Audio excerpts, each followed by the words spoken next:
Hi friends, it's Miss Randi.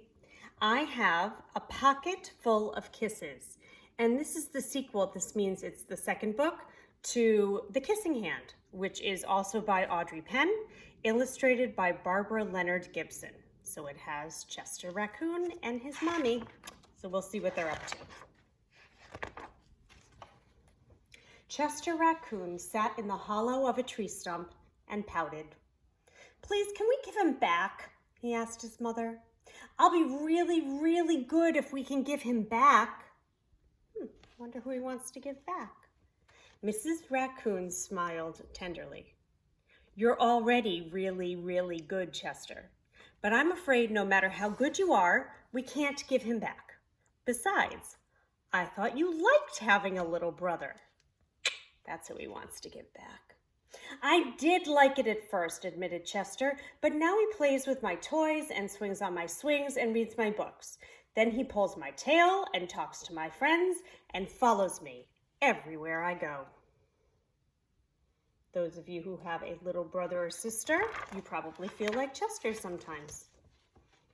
Mrs. Raccoon lifted Chester onto her lap and smoothed out his worried, furry forehead. Like that.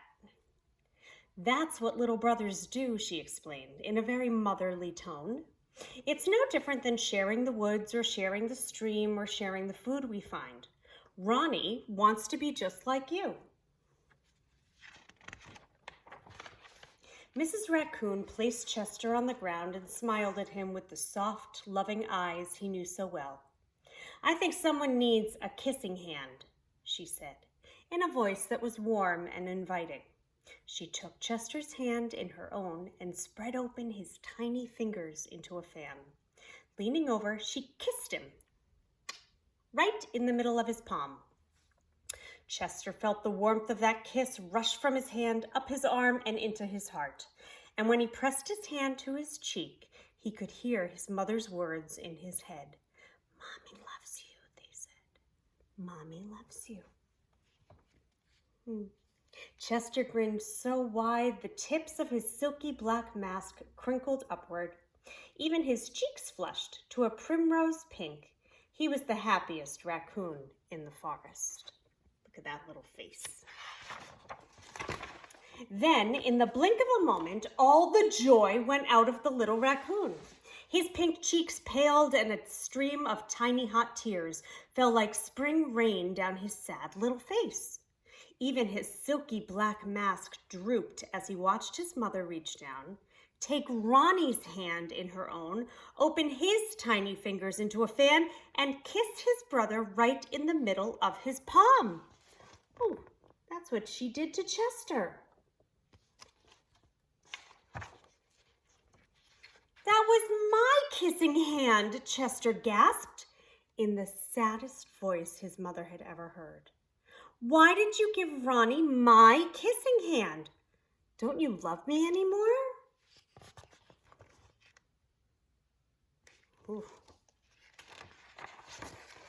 "Oh, Chester," cried Mrs. Raccoon, "of course I love you." "Then how come you gave the baby my kissing hand?" asked Chester. Mrs. Raccoon gathered Chester up in her arms and gave him a great big comforting hug. "I would never give Ronnie your kissing hand," she assured him gently. "That was his kissing hand. Now you each have one of your own." Right? It really wasn't taking anything away from Chester. It was just something for Ronnie. Chester wiped away his tears and he settled in his mother's lap. "If you give both of us kissing hands, won't you run out?" Mrs. Raccoon laughed. "Would you like to hear a story?" she asked Chester. "About kisses?" "About stars," said Mrs. Raccoon.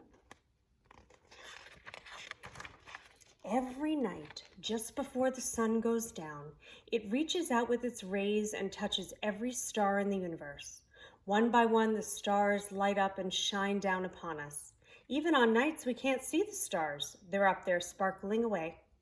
No matter how many stars fill the sky, the sun will never run out of light, and its rays will never stop reaching out to them. That's the way it is with kissing hands.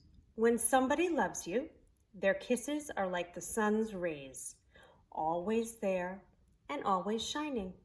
No matter how many kissing hands I give you and Ronnie, I will never, ever run out.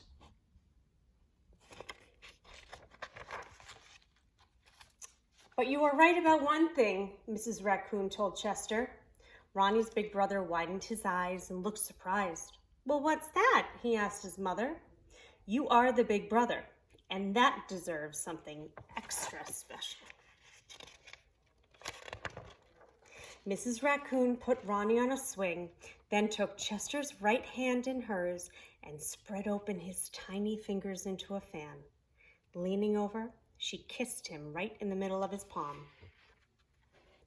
That kiss is for your pocket, she told him. Take good care of it and keep it as a spare. You never know when a big brother might need a little extra care. Chester hugged his mother and romped away. I love you too, he seemed to say. And here it is nighttime, and there are the families.